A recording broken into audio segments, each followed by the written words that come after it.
Blog Talk Radio.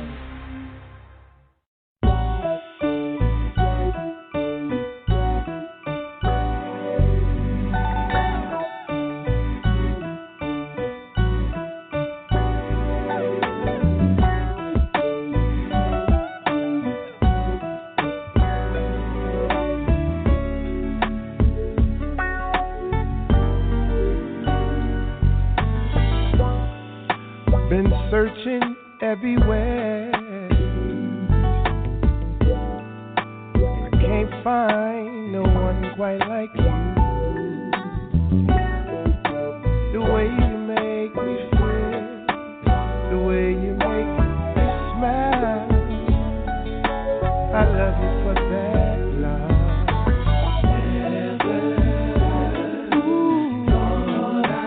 Never gonna find love.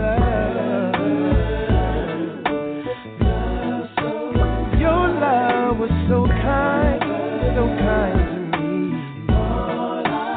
Ooh, said I never did love, yeah. And I dreamed about you,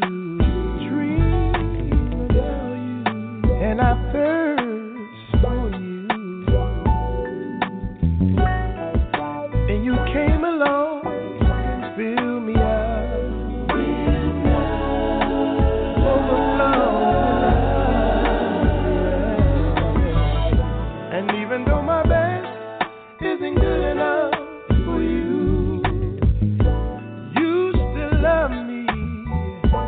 Never gave up on me. I wanna thank you for the things you do.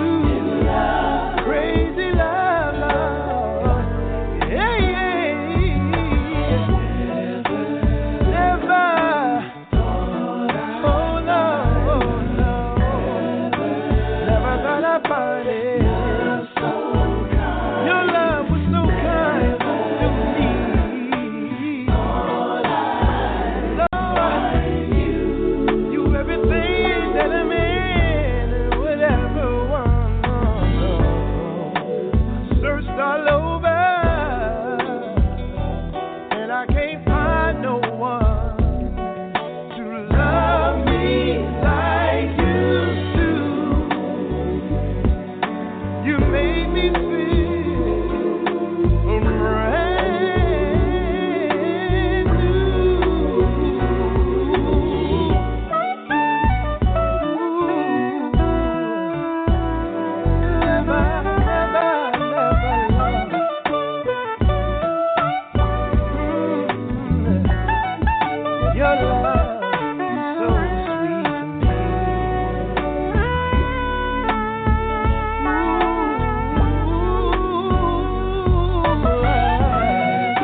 been seeing visions of where I'm going, what you have in store for me. Seems like a long time, visions been in my mind, yet I hold on to not what I see, but what you promised me. Ooh, I've been dreaming, and sometimes it's frightening, things that you've shown me, not sure why you chose me. Seems like a long time, visions been in my mind, yet I hold on to not what I see, but what you promised me. So I gotta keep believing and pray without ceasing. People may not understand, no matter what the world might say to me or do. I'm waiting on you, oh Lord, I'm waiting on you.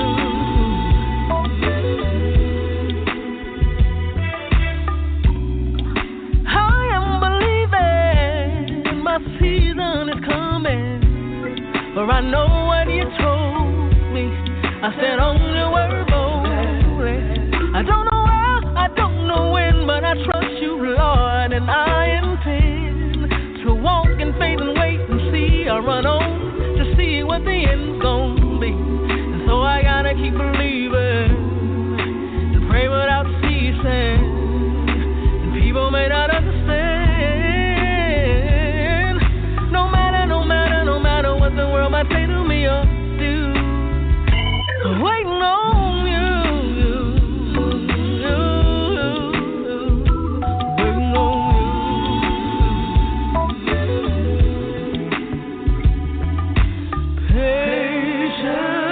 Patiently I'm waiting, graciously on your timing. I wanna move without you. I'll stand still while you do what you will. What you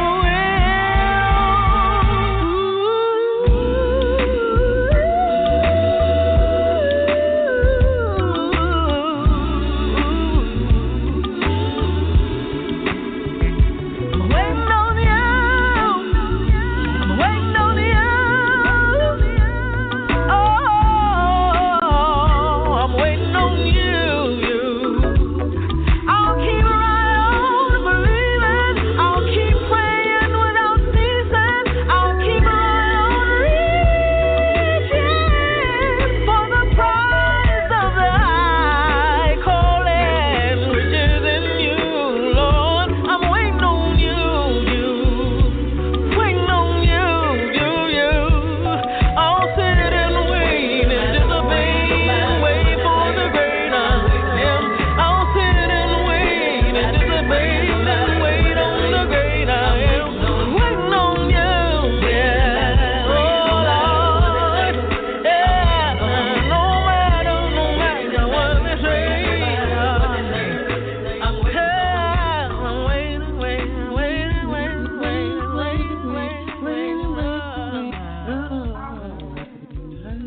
Oh my gosh.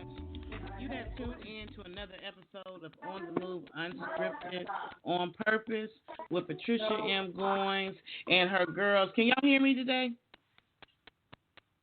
Yes, I Can y'all hear can. me? You know what? My boo is trying so hard. I swear to goodness he is. And he got new equipment. So we really was trying to rock with it, but it's not rocking with us. So you know how you got to play with toys for a little while. So I had to go back to my old, I had to put the Mercedes up and go get the Datsun. So Okay.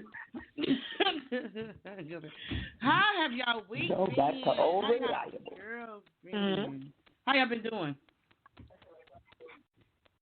You How y'all already been doing? know how I've been doing. it's something this week. I may know. But, oh, yeah. Huh? Well, other than that, or just speak, however you feel, just speak. whatever you feel like you want to say how your week was without saying how your week was if you don't want to talk about how your week was. Oh, I don't. I don't mind at all. Okay. So my mom got diagnosed with COVID-19 and heart disease that she had in 2019, and we just found out 2 days ago. And my spirit told me a couple of days prior to the call that I was going to get that call, but I didn't worry about it.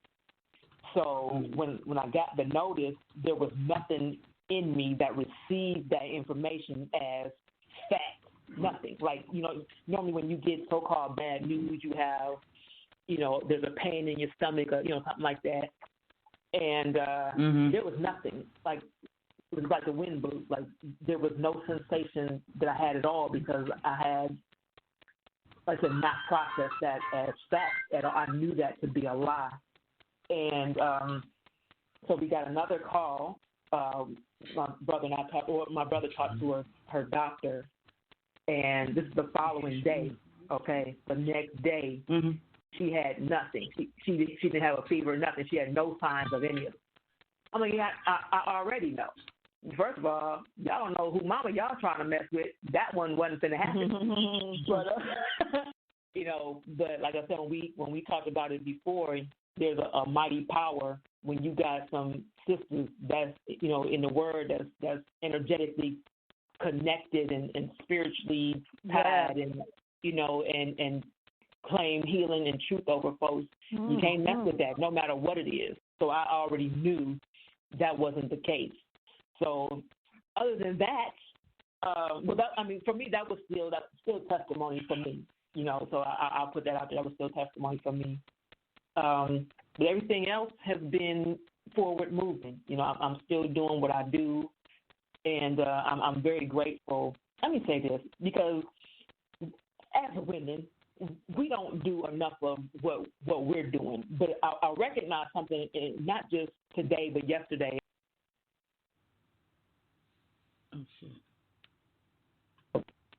Temporary block. It'll be some type of drama that's trying to keep us from doing what we're doing. But we always find a way to make sure we got each other's back, and I love that about us. We always make it happen. And for women to have such a negative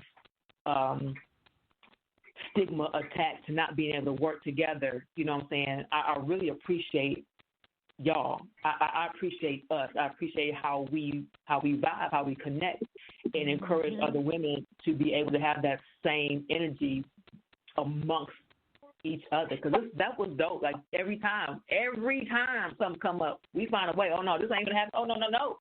We pull it together and it works every time. Yeah, we don't play them kind of games. Yeah, we don't be playing. We don't be playing around.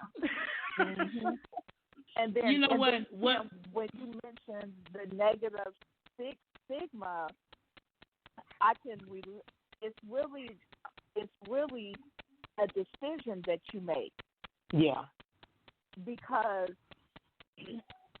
I did that a couple years ago. It didn't matter what title. I said I need to have peace, and God told me I don't want you connected to that. Right. Because it goes back to the scripture. Think on things that are true, that are just, and that means negative people energy. So when you decide to place those type of women around you, and I'll just use women because that's what we're talking about, that's what you're going to get. Right. And I feel the same way, that I really can honestly say that I have women in my life that, and man, I can call, like Kim is one of them. And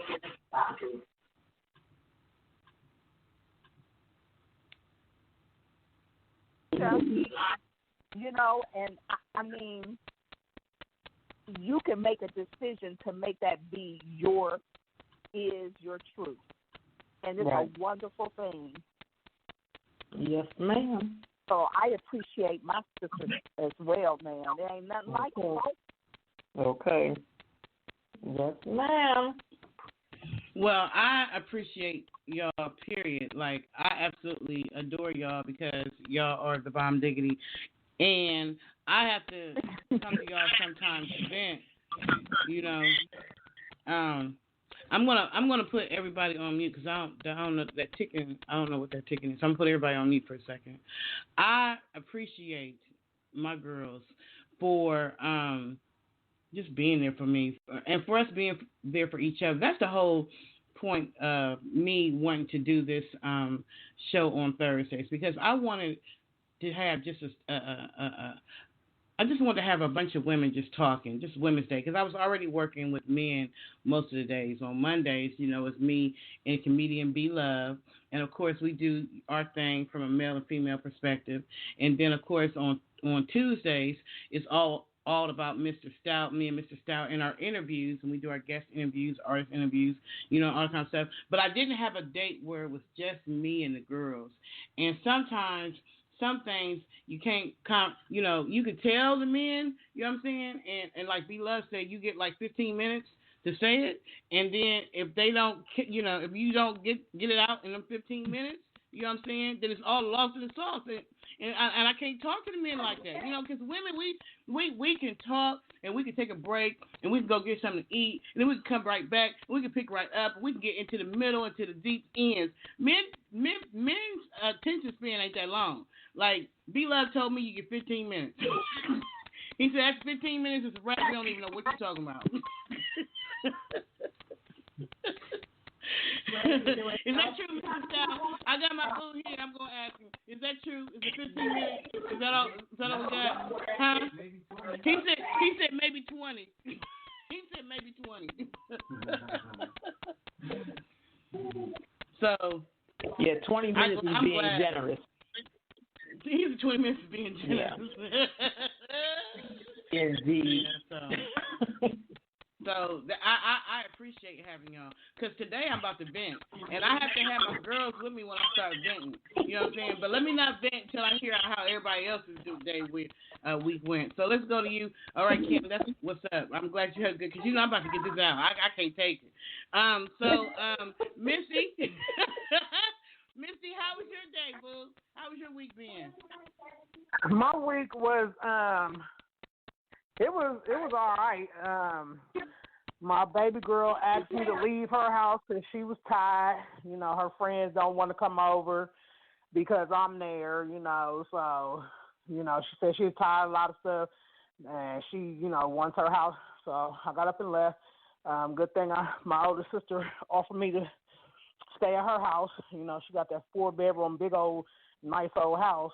So she was like, girl, you ain't about to stay in your truck. Come on over here and get one of these bedrooms. So I thank God for that, for him giving me a way out.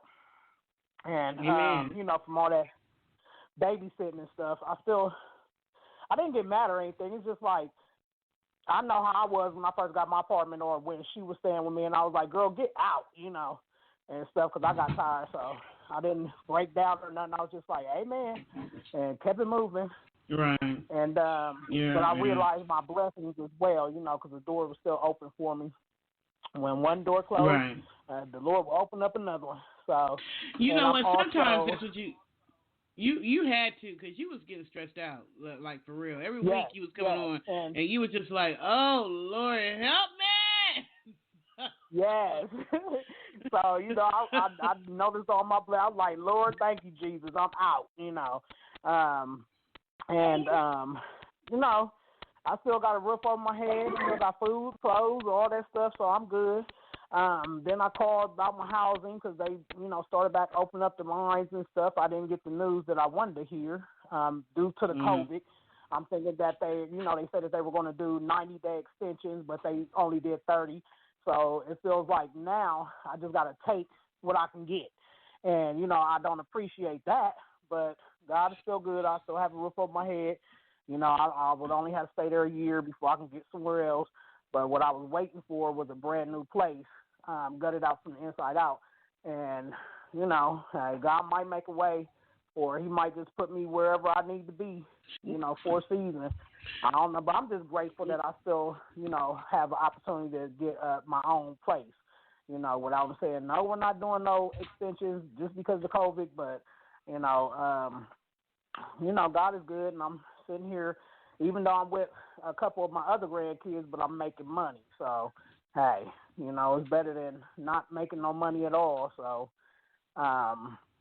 besides that, my son had ended up back incarcerated, so we had used all the money and got him out again, but he's doing good. God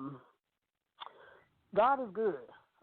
I'm not going to complain. Things could be 10 times worse. I'm just blessed that I'm still here and able, and I'm still receiving blessings from the Lord, and all is well.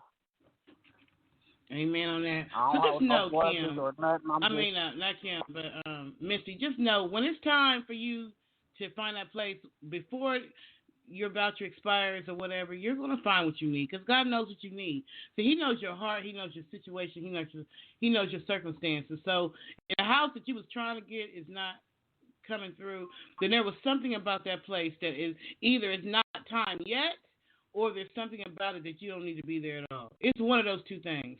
Because the door that God opens for you, He's going to open it for you. You're not going to crack it and be like, take a peek side. He ain't going to do that. Like, when it's time, you're going to have what you need. Just like He opened up the door with another family member because He knew you was reaching your end. So He's going to make a way. But before that voucher expires, believe me when I say you're going to have what you prayed for and what God got for you. So don't even trip on it. Just keep on looking. He said, ask you shall receive, seeking you shall find, knocking the door will be open. So keep that in your heart no matter what's going on. COVID-19, emotions, whatever, hormones crazy, whatever situation. Just know God going to come through for you. So don't be tripping. We got you. If you ever need a vent, you can always us. You know that. We got your back. Yeah, because I had a friend who was I'm sorry. I had a friend who was like, no, this is the house I want, and everything kept blocking her. And she was so hell-bent on getting it. She went through all different type of everything just to get it, ended up paying extra interest, extra everything. And, every time she went to see the house, because on the outside, it was so beautiful, you know what I mean? But you don't know what's on the inside. She just wanted this big house, and it was newer build, and, and it wasn't, and I'm like, when you having this type of, I'm like, sometimes when things don't come through, that's because God threw a block in it for a reason. So I'm going to get it. I'm going to do, this is what I want. I know it's what I want, and she ended up buying it. And she ended up losing it because she couldn't afford it from the first place. They had the variable rate where it was $8.99 the first year. When the first year was great, $9.99 the second year. The second year, her mom helped her. By the third year was $10.99. That's where it locked in there. Her mother was like, "Honey, I can't pay for two houses." And then she had flooding, and it was so many things. Had she just sat and wait, so then she had no other choice but to fall back. Go back to her mama's house. And within a year's time, she found a house that was better, where the school system was better. Everything was better. And I'm like, she's like, but all that money I spent, I'm like, because, sometimes you got to listen. You just have to stop and listen. Ask for daily direction. So it's going to come. And it's usually when, and this is the point where your back is against the wall, like, oh, damn, I ain't get this house. I really need it. My voucher running out. Woo-woo-de-woo. But then when it happens, he's like, oh, okay, now I see why. Because he has something better that he feels is best for you. So just keep that in mind. Right. I know you may have wanted that, but you would be surprised, of the doors that he's going to open that you didn't even see that far because of the stress from this house here. But for whatever reason you didn't get it, that means it wasn't meant for you. That means God got something better for you. And it's going to be the bomb, watch. It's going to be the bomb. Like, it's literally going to be the bomb. And you're going to be like, party over here, party over here, party over here. So, Misty, I was just told to tell you, expect something between June 12th and 25th. Holla!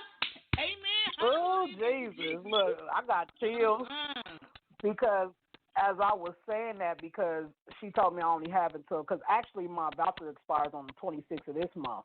So when she called me back today, she said the 26th of next month of June. And I'm like, ooh, Lord Jesus, they already told me July. The apartment wouldn't be ready till July. So the Spirit told me, because when I went and put in the application for that apartment, the one that they're making brand new, I went on the third month on the fourth day, and number 7 is my spiritual number that was given to me from the Lord. Indeed.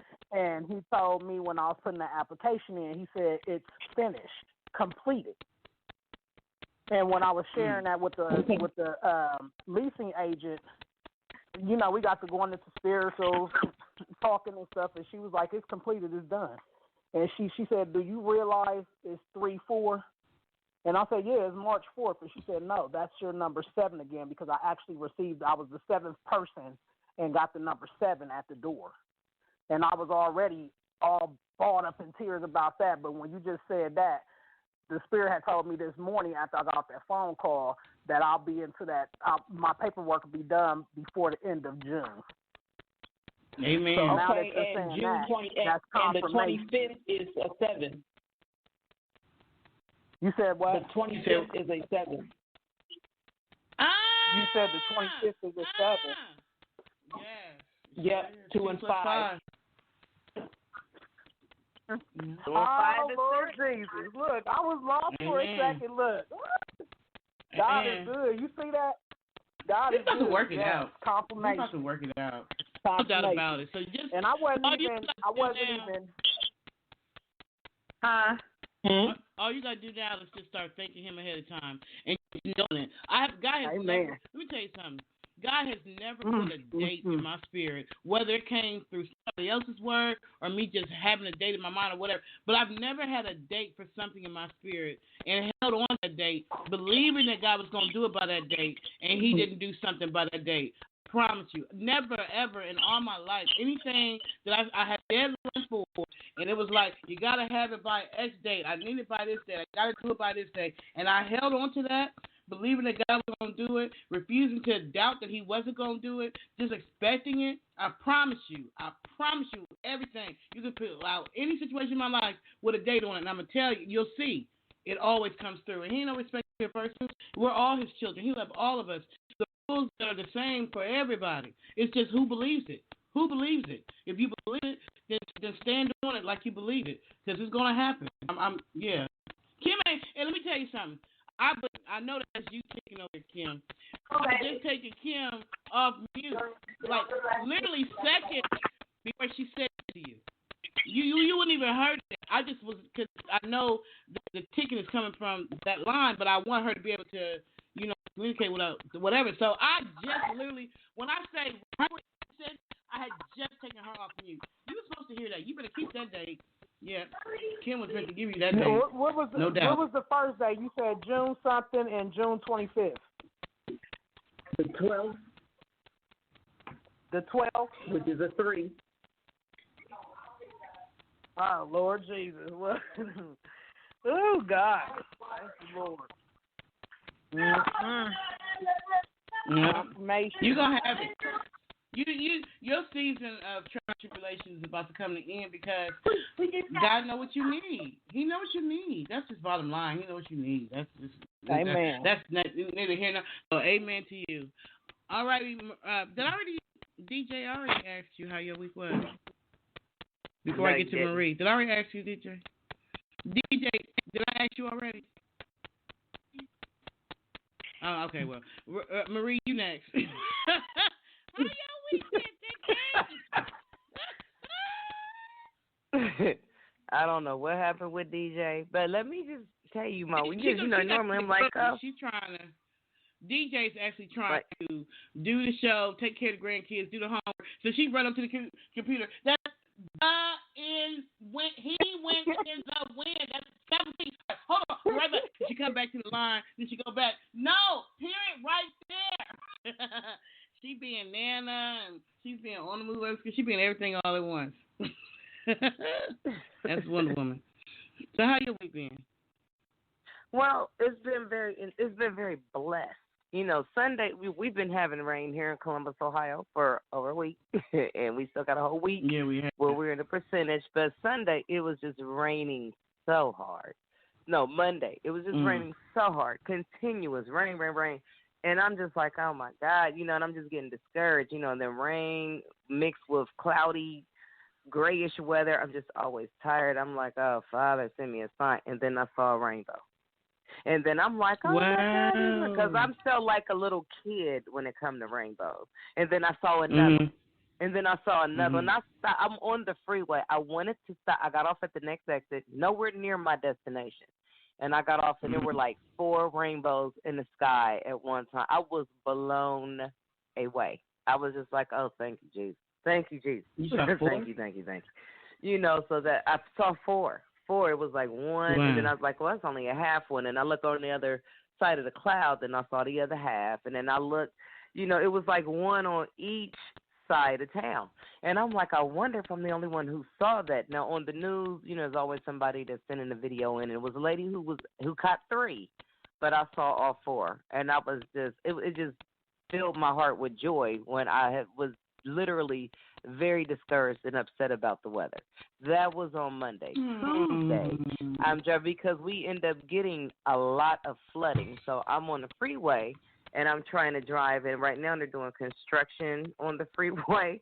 So, you know, there's a real narrow turn coming from 70 West, whether you split and go 70 East or 71 North. And the semi come flying past, and then the water just swoosh. And I'm like, okay, there's, you know, and I'm like, thank you, Jesus. I'm not an inexperienced driver. And, in fact, I'm a professional driver and been in many crashes. So I don't know if I want me on the insurance. But, you know, I'm like, you know, I mean, I just had to sit there. And I'm like, okay, just turn on your windshield wipers. And it was just like such a calm over me. So I just turned my windshield wipers on. I didn't slam on the brake out of panic. And I was like, Jesus. You know, and then, you know, my windshield wipers just go ahead gradually going because it was like a glump of water. And you know, a car had got closer up to me, and I could hear them screeching in the back.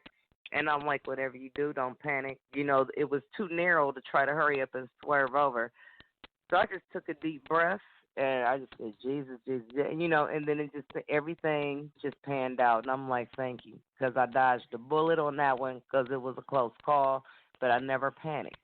On Wednesday, I'm on the freeway. I do a lot of driving, doing home health nursing. But on Wednesday, I'm coming home. I was done, and I was actually on my way to Bible study. And there was a car. I guess the front bumper came off. I saw some scraping. I'm like, is that fire in front of the car? She was like, well, hurry up and get over. I'm like, I can't get over because the semi-truck is coming up. I'm like, we just got to slow down. She was like, well, you can't just slow down on the freeway. But I looked. There was no car close up on me. The semi was coming right past me. So I just slowed down, small prayer, Jesus, and everything just worked out. So those were 2 major accidents on the freeway that could have been horrific and tragic. That was not. And then Thursday, because I don't know if everyone knows, but my son has COVID-19. So you can tell an author going to break everything down. She's going to describe it to T. The wind was blowing. It was super green. The vibrant was – well, okay, I'm sorry. What happened? What happened on Thursday? No, on Thursday, you know, my son also has COVID-19. And so for the last couple of weeks, you know, I could only get a conversation here and there. You know, so I've been praying on him, you know, then when Kim shared her story, you know, I've been praying, you know. And then he called yesterday in his regular voice like, hey, big babies, guess who's back? I'm like, oh, my God. You know, my prayers, he was like, oh, you know, ain't not going to keep me down. Ain't no way I'm dying in jail. That's that. I just wasn't born. You know, he's back to his old silly self. His spirits were up. You know, he said, you know, since they can't be 6 feet apart from one another, but, you know, at least he's staying in his own lane. You know, he had enough money on his commissary to get the vitamin C and everything that he needed. So it's just been a very blessed week. And I just say thank you, God. I receive it. And, you know, when things happen out of the ordinary and extraordinary things happen, all I can say to that is, you know, won't he do it? Won't he do it? Won't he do it? He said he would. That's what's up. Okay, so my week has been full. I've been waiting patiently. To get to my week. I am not lying. Okay, so first of all, I give God all the honor and praise because He's awesome and amazing. So my week has been full of a bunch of unscripted mess. You know what I'm saying? But I made it through. Let's start off with Monday. Let me tell y'all something. First and foremost, because I'm like Maria, I'm about to break it down for y'all. I'm going to take y'all day by Hey, this has been crazy. All right, so Monday, I get on the show with B-Love. I told B-Love, I said, B-Love, don't be doing no Bible. I'm not laughing to no Bible, B-Love, because you're not going to have me struck down while you laughing at the Lord. I told him that. So he was doing little jokes. Ha, ha, ha, he, ha, ha. I knew better. I kept saying, I'm not laughing with you. But somehow a couple laughs got out. Okay, right. After the show is, here comes this rainstorm. I'm talking about what the rainstorm Maria talking about. It hit like crazy. Why? After the show on Monday, when it rained, an hour later, the water pouring through the kitchen. I was out with a daggone bucket. I felt like I was a shipwrecked sailor in the middle of the ocean, pumping water out my boat to keep it from drowning. That's what the heck I get for laughing with you. Talking about God, you said God got a sense of mercy.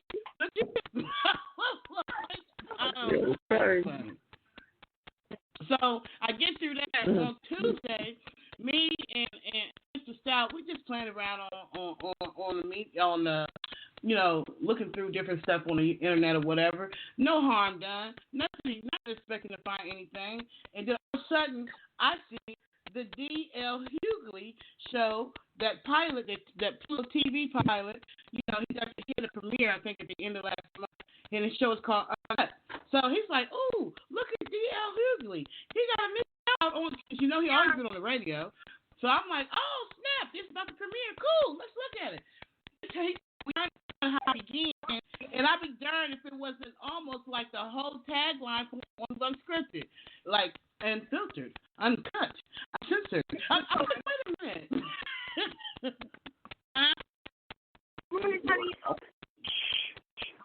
Huh? Can anybody hear me? Who said something? I can hear you. Yeah, I hear you. So, I'm not upset or nothing like that, but I just feel like why gotta be like why? Like I'm unfiltered, and he didn't just do it. He put spins on each word.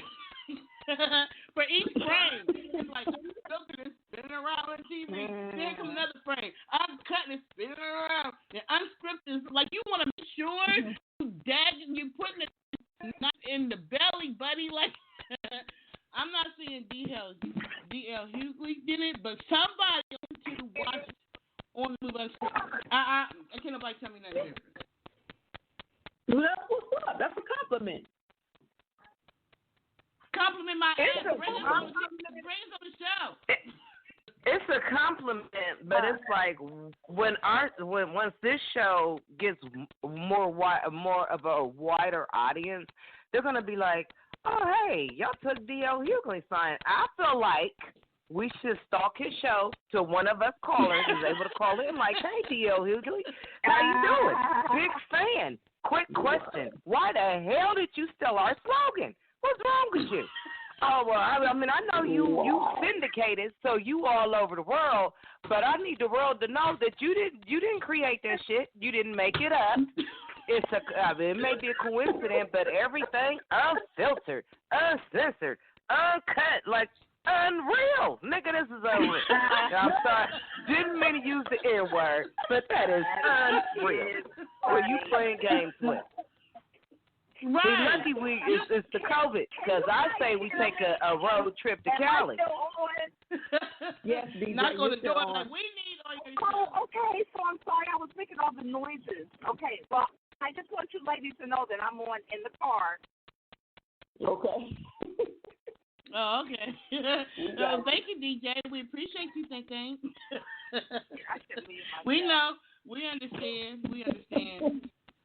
But I'm like you, Maria. Like I'm not like my feelings is hurt. Like why if you needed some tips, why you just didn't call one of us? Like we could have helped you find something. You know what I'm saying? I'm not going to sit here and say it was D himself because they have producers for these shows and writers and stuff. But one of the little lazy people knew he had a deadline to come up with a slogan, a tagline, or something, and he went around looking and he found On the Move Unscripted. You ain't going to tell me nothing different because On the Move Unscripted been around for 3 years. No, you're not gonna tell me that. We just happen to be on the. I know I haven't because they. So he created a show title. On the Move, Unfiltered, Unscripted. Like, oh my God. Yes. And I remember him advertising it. I do remember him advertising it like around January. But I'm like, On the Move with you ladies have been about 3 years. I've had this show. Let me not ask with you, the ladies. Patricia, do you have a patent? Like, do you have it with a patent on it? No, I don't have patent on it. Legally. Okay. Right. Legally, I have no. Legally, if I have you no right. did, then you would be able to have, address that if you, had a patent on it. But I don't know if not. It's not. I can't do nothing. I can't do nothing but get with my ladies at the round table and say, D. Hughley, you didn't come up with that shit. Yeah. And then maybe call them and tell them to listen in. Maybe call somebody from his show and tell them to listen in. Maybe call his show and let us on so I can say, D. Hughley, this is Uncut, Unscripted, and you ain't come up with that shit. You never know. I'm taking a phone call. Okay. That's true.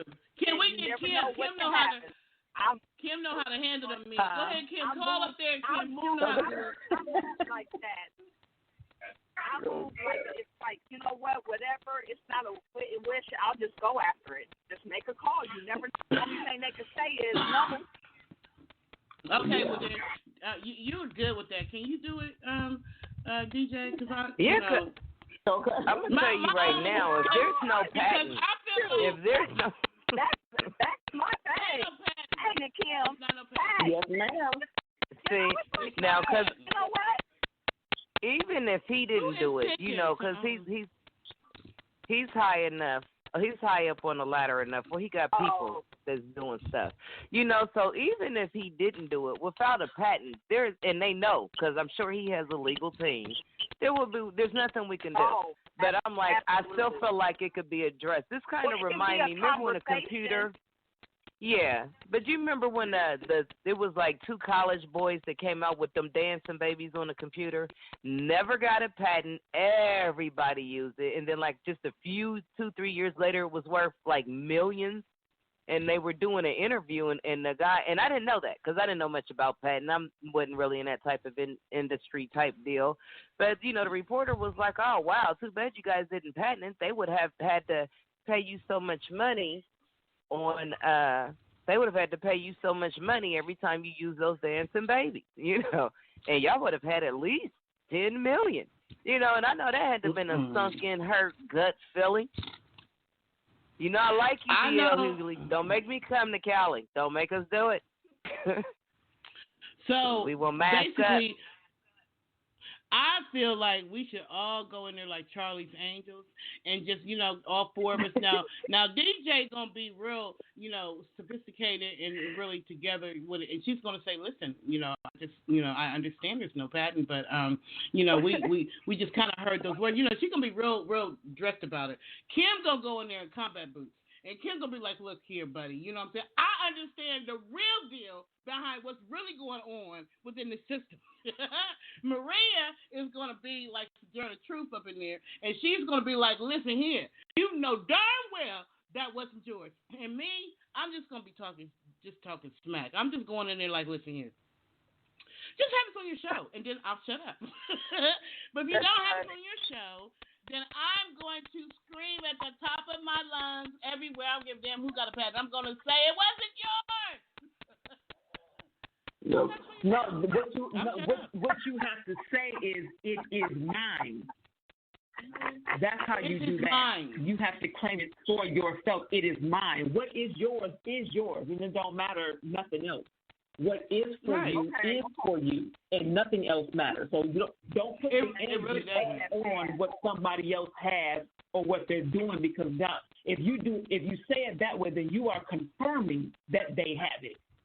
You have to confirm it for yourself that it's yours. Okay. That's okay. it. Well, that will dictate a different outcome. Yes, because the energy's got to be focused on you. It's got to come back to you. That's yours. Right. So you can really position it the way you want it to go. That's right. Well, your energy will dictate the movement of everything. Yeah. I am Kim. So, Kim, that muscle is getting to be a part of my thought process. I have to keep saying that. Based on what it is, it's like, where do I want it to, how do I want it to be positioned, and then you speak it. So right. Yep. You got the upper hand until something else happens. It's different. Yep. Yes, ma'am. So basically, what y'all telling me is I can't go in there and dangle them out the window with one foot in there like that. I can't do like they did back to back in the day with. We ain't got enough money for bail, girl. We ain't trying to do that. So no, you ain't got to do that. You ain't got. I got you some bail money. We're gonna make it work, honey. I'm gonna get you out. We're gonna get you out, girl. We had to make it happen twice, honey, and we ain't talking about just no little bitty coins. We gotta ask D.L. Hughley, like, now you done got her so upset, D.L. Hughley, I feel like you should get her out. You got her in this mess. Get her out. So this is his show air. I actually like D.L. Hughley because he keep it real. In all honesty, like he don't really care about what nobody thinks. Yeah. You know what I'm saying? Whatever's going on in the world, D. Hughley's gonna talk about it. So D. Hughley, talk about you using my daggone tagline because I want to talk about that. Look, we all need to get on his show then. Put that out. We all need to get on his show. Yeah, yep. That'd be fun. All right, let's make that happen. That would be put them so together. Yep. That would be so fly. Wouldn't it, Kim? Yep. That yes, would be, indeed. That would be something right there. Yeah, let's put that out in the energy. Yeah, let's do that.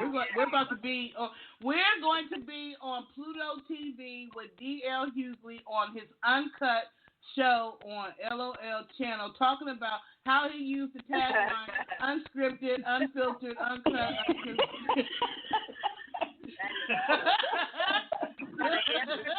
You gotta answer the question. At least answer the question. What? Why did he have him answer the question? Why did he use it? I'm sorry, y'all. I had to. So I feel you, Maria. You know, we from Ohio. We ain't soft. We'll make a lot of noise. We know how to make noise, don't we, Maria? Yes, we do. Yes, we do. And yes, we will. I'm not playing with DL. What day does his show come on? I'm going to research this shit tonight. And I can't wait. When he be like, callers, like, I'm calling in. He's like, what is your issue on the governor? Like, well, I ain't got no issue with the governor. My issue is with you. You. And that's where we're going to start, with you. Right. Like, which one of your lazy ass people did not do their homework assignment and they stole and looked on somebody's paper? Like, they went and looked and took our stuff and put it on. And then it was, if he could have snuck it by, then you know what I'm saying, boom. But you putting spins on each word. That just really hurts. How you think you're going to hide stuff from women? We will find out anything. Ask all these you know that's right. Gonna get away with you know, he's on every day on 95.5, and he has a segment that says F-U D.L. Hughley, and people get on there like, F-U D.L. Hughley, you think this is that? I think he does, and it's on 95.5 in the morning. Things in the morning, and he has, you know, because they always Yeah, on the D.L. Hughley show, he has a little section for his haters. He call them. He's saying, quote for quote, it's called "Fuck you, D.L. Hughley," and they'll get on there and say "F you, D.L. Hughley." You da da da da. I'm like, huh? No, I gotta come because they might cut me. I gotta come right off. You just fucked up. He's a tagline. What was unscripted and cut? I gotta say real quick before they hang up. Wow. Okay. Like, where do you get off stealing our slogan? Who do you think you are? There's no way. Trisha, when did you come up with this slogan? When did you come up with this slogan? I don't want to get to D.O. Hughley and make an ass out of myself. That would be embarrassing. So when did you come up with this slogan? We have always did it. That's where on the move unscripted. You understand the unscripted part. The unscripted part is because we knew that we was gonna have boo boos, and we didn't want nobody coming looking for no perfection. And we wanted to say what we wanted to say, how we wanted to say it, and we just wanted to do what we do. That is the unscripted part. So if you got errors, if there's errors, if you hear something with the sound, if something happens with the video, the audio, whatever, boom, that's the unscripted part. If we speaking from our spirit about how we feel about stuff that's controversial, that's unscripted. That's us. It's coming raw. We give it to you raw. That has always been since I started the show. Me and Marvin, when we came back on, I'm going to take that back. We start off on the move. On 1100 a.m. in Atlanta. We took a break. In 2017, Marvin and I came back together, and that's when we called it On the Move Unscripted. So actually, since January, I think Mr. Hankey was the first one on our show, and we started calling it Unscripted then, and we started saying the taglines then. We're unscripted, we're uncut, don't come looking for perfection, you know what I'm saying? So as far as typing it out and putting it on social media in words, that started when me and B Love started this podcast. So I've always said that. And the podcast started on my son's birthday, November of 2019. But On the Move Unscripted has always been. And I've been saying this always. But as far as typing the words out, yeah, when we started back the podcast. So basically, what I'm trying to say is my stuff. But it's not good. Why you just didn't have one of your producers call me? You know, some of these people, they need to have us helping them any damn way. Because they need some fresh brains. That's what I was saying about Tyler Perry and them. They need fresh content. That's why you're sneaking around on people's stuff, stealing stuff, because you don't want to bring people in who have fresh thoughts and ideas that can add spice to your show. Instead, you're going around sneaking and stuff. Right. Don't want to support, but sneaking and stuff. A little lazy. What do you mean by Tyler Perry? Back up. Because with Tyler Perry... Okay, so going back to Tyler Perry, remember when he came out with the show, the film that's on Netflix?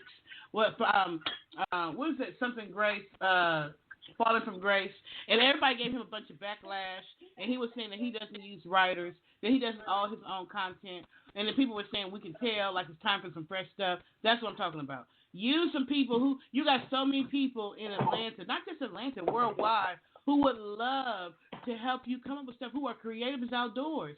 Like, open up the doors and let people help, you know. So I'm not saying he stole anything. I'm just saying he needs to hire writers. Now, DL, I'm telling you, not that on tagline, or one of the little ladies did. And I can agree to that, because although I love all of Tyler Perry's movies, it is repetitive. You kind of know where it's going. There's not really a surprise ending. But I love that it's family-oriented. I love the way he tells the story. And I love how he brings it back full circle. But it would be nice, because the man is plenty wealthy. He started with absolutely nothing and made it. And he did say in a couple of his interviews that he would, work with fresh and new writers, and he never did. I think he takes extreme pride in all that he's accomplished, which is a great thing. But I do feel like he's at a level where he can help fresh, new things, because he's got a lot going on, and there's nothing wrong with that. He's earned that. But he, it wouldn't hurt him to help. I mean, it's like reach out and help somebody else. He's employed a lot of people, but, because I'm like, does he ever have any bad reviews? And when I looked at some, they said that he does not have a union, and when one person, they asked a spokesperson out of the group to talk to him about it, they were terminated. Now, I don't know how true that is, but it's like, let these people get a union. You know what I mean? Give them good benefits. It shouldn't just, it's got to be, do a little give and take. And you don't have to when you the head man in charge, but why not help somebody else come up? Because, I feel like had it not been for Gail reading his script, who let Oprah read the script, everything Oprah touched seems to be gold. She's truly anointed and appointed, because she also started with nothing. Her grandmother was a sharecropper, she said, like, wow. Oh, no, but she's given back and given so much. But Marie, this has been a rough year for her in the media. Her and Gail been hiding out a little bit. They've been going through a little stuff. Well, I forgot who it was. Gail said something crazy about, but when the lieutenant Snoop Dogg get on there, like, you better watch your back before we come looking for you. It kind of put her in a frightful mindset, and then Oprah tried to speak out, and they, told her that we ain't trying to hear you either. Mm-mm. But it was that one lady who came out. It was that one lady, the lady that was from Trump, Obama's administration. I forget the lady's name, but she addressed him, and that's when everything really went crazy. What was her name? Do you remember her name? Kim. What is that lady's name? The one. What was her name? I'm about to look it up. I'm about to research, y'all. That's the cool thing about the internet. You can find out anything. It was Snoop Dogg and who? Snoop Dogg and... Oh, the white lady? Was it Nipsey Russell? No. Was it when Nipsey Russell died and she bought up... It was whoever died. Nipsey Hussle. Was it... Okay.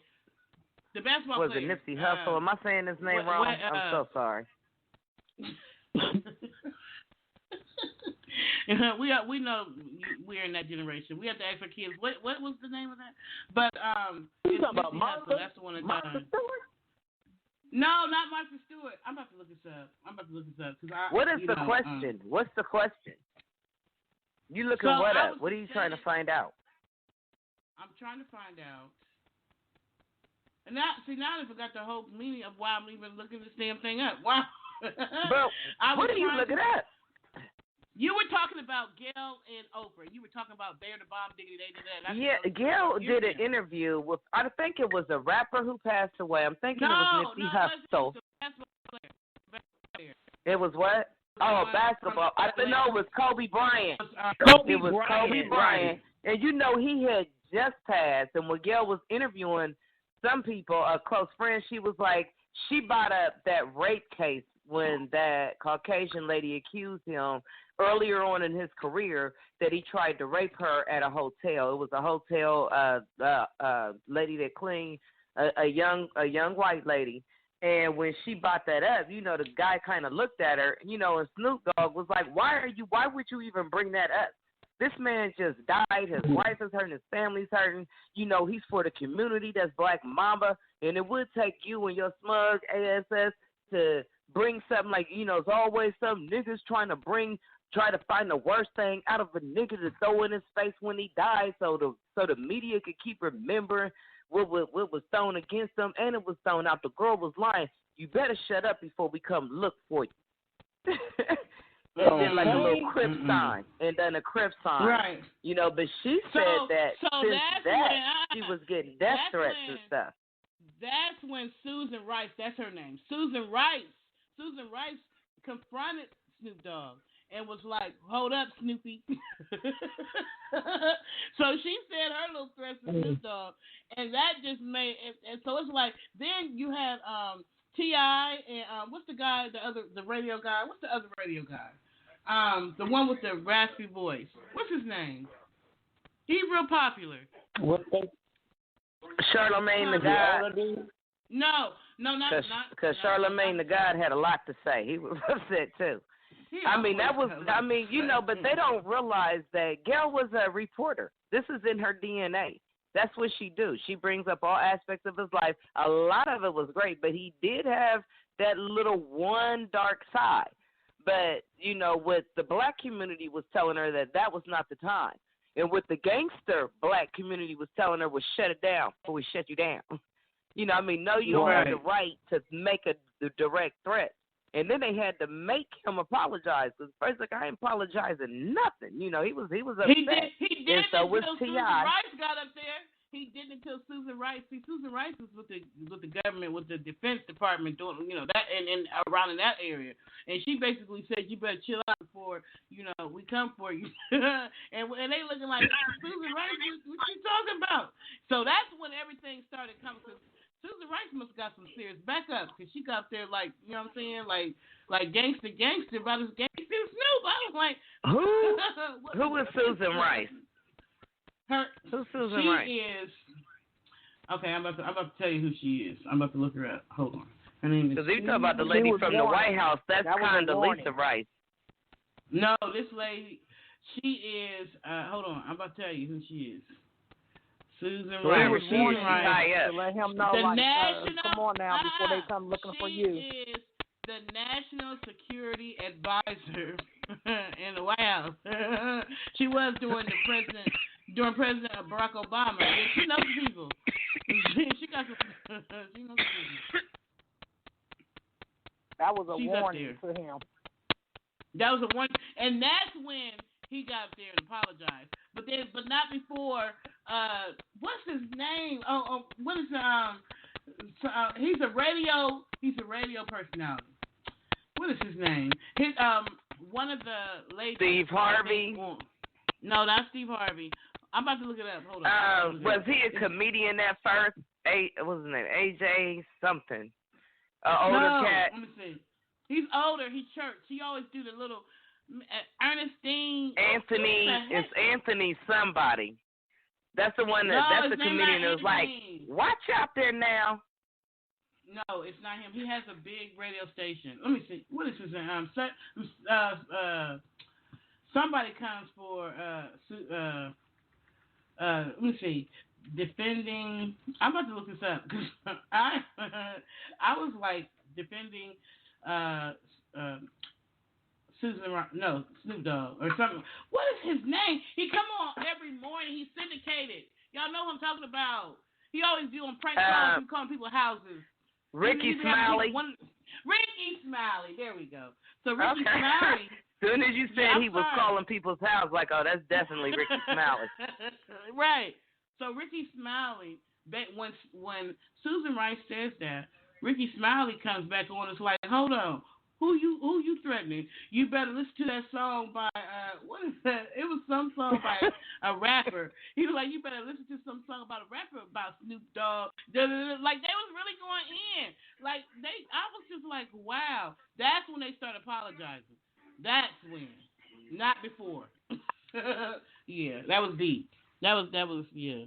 So yeah, Oprah and Gail, you know, they went through some stuff this past year. They ain't on the top like they was. No, they fell down a couple notches. I mean, you know, she said that she was given the questions to ask the guy.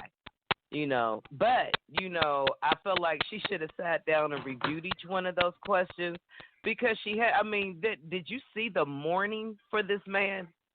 It was like, and when they showed people's first expressions, you know, some of the basketball players, you see grown men just break down crying. And then it wasn't just him. It was also his daughter. It was also 7 other passengers. The whole family got wiped out, a husband, wife, their daughter, another lady and her daughter, the pilot. So that was real tragic. So, to the community, to me, you know, even though I know that's Gail's job to report, you know, to get people's expressions while they're emotional. It's more genuine that way. But I just felt like it was a very insensitive subject and it was an inappropriate time to say it. Yeah. Yeah, that didn't go very well. They wasn't playing them kind of games. So it trips me out because whenever something is going on in the community, it's like you get certain people that you wouldn't even think have any authority. They come out of nowhere just saying stuff, and you be like, whoa, wait a minute, I didn't even know you had that kind of rank. Like in Atlanta, when all that stuff was going on with the mayor in Atlanta, and the rappers came to her defense when they were sending her death threats and stuff because she was making, decisions about the COVID-19, that were different from what the governor wanted or whatever, or she was making statements about it or whatever. She didn't want to go with what the governor wanted as far as opening up the gates too soon. So she was, they started getting her death threats and everything, and T.I. and them got on there, was like, hold up, don't even come for our mayor. Like, yeah, it was deep, because, she's a female, the mayor of Atlanta. T.I. has a lot of pull. He has a lot of pull. Yeah, he has a lot of pull. I think people don't even realize how big the gangs are in America. Like, I don't think people really realize, like, how really, because it's not. I mean, we hear about them in their rap music, or we might see shows about them, whatever. But the gangs are literally all over the place. But then when you take a lot of these rappers who were former gang members, and now they got money. So now they're mingling in a circle of money people, which means they're mingling in a circle of high power people. Mm-hmm. When you're able to do that, you got more power at a whole nother level. Because now you got phone calls to this, shoot a call here and whoop, make everything go away. Like, you had all these presidents. There was that black guy that was trying to get out of jail in Chicago.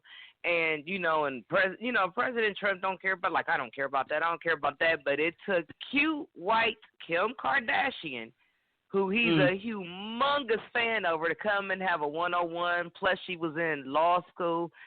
And he let that man out. Sometimes it's about who you know. Favors amongst favors, especially of the wealthy. That's why they try to keep us suppressed so much. They don't want to, they don't want to share. They don't want to share. I think that in all realness, I feel like our homelessness could be wiped out if every multi-millionaire put in something. We could wipe out homelessness. But, half of them are like, shut down my family. I don't know them. They put themselves in that predicament. And sometimes people do. And sometimes people don't want to be out of their predicament. But, I think that was a deep first hour. So let's take a break and play some music and come back for the second hour, because that was deep to me. Like, that was really rough. Look at this. So we'll be right back, y'all. Yes. Unscripted.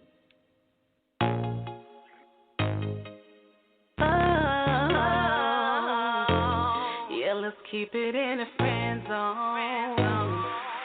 I ain't trying to be a girl, I'm trying to be a homie. Keep it on the low so your girl don't try to phone me. Boy, you know you like you when I give it to you right. When I give you head, feels like I'm sucking your whole life. You like you when I arch my back, when I throw it back. And we don't give a fuck, cause we rock like that. But baby, understand, I don't want you as my man. Instead, I got a better plan. Yeah, let's keep it in the friend zone. Yeah, cause I don't wanna be your girl. Yeah, let's keep it in the friend zone. Yeah, cause I ain't like them other girls. Yeah, let's keep it in the friend zone. The friend zone. Keep it in the friend zone. The friend zone. Yeah, let's keep it in the friend zone. The friend zone. Friend zone. Cause I don't wanna be your girl. Yeah, let's keep it in the friend zone. The friend zone. Keep it in the friend zone. The friend zone. Yeah, let's keep it in the friend zone. The friend zone. Friend zone. Cause I ain't like them other girls. Yeah, let's keep it in the friend zone. Fuck with me, you know I got it. Yeah. All them hoes, they know I'm about it. Yeah. Well, let me stunt real quick. 5'5" brown eyes, real sexy, real thick. If I want you, little daddy, I can have you. I be frontin' on these niggas like these hoes do. I got my own house, I pay my own bills. I've been independent since I left Hollywood Hills. Yeah, let's keep it in the friend zone. Yeah, let's keep it in the friend zone. Cause I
IMS.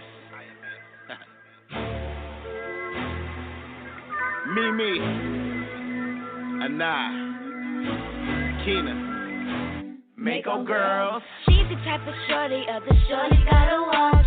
But I ain't flexing cause I got that love on lock. Always checking for him all the time around the clock. No cap about it, yeah, I got his love on lockdown. I ain't flexing, I ain't flexing, I ain't flexing, yeah, I got his love on lockdown. I ain't flexing, I ain't flexing, no cap about it, yeah, I got his love on lockdown. Always checking for him and I know it. Asking all his friends where they going. Always try to pull up where they at. Got your phone now, trying to put him on your snap, but they ain't having it. Always try to show up at the function. Ball capping for attention. I ain't throwing shade, I'm kicking facts. We the Mako girls and we ain't gotta do that. Mako girls. Ain't no flexing, ain't no flexing, ain't no flexing for me. That's right. Yeah, that's my babe. Yeah, that's my babe. That's my baby. You better watch him. She's the type of shorty, other shorty gotta watch. But I ain't flexing cause I got that love on lock. Always checking for him all the time around the clock. No cap about it, yeah, I got his love on lockdown. I ain't flexing, I ain't flexing, I ain't flexing, yeah, I got his love on lockdown.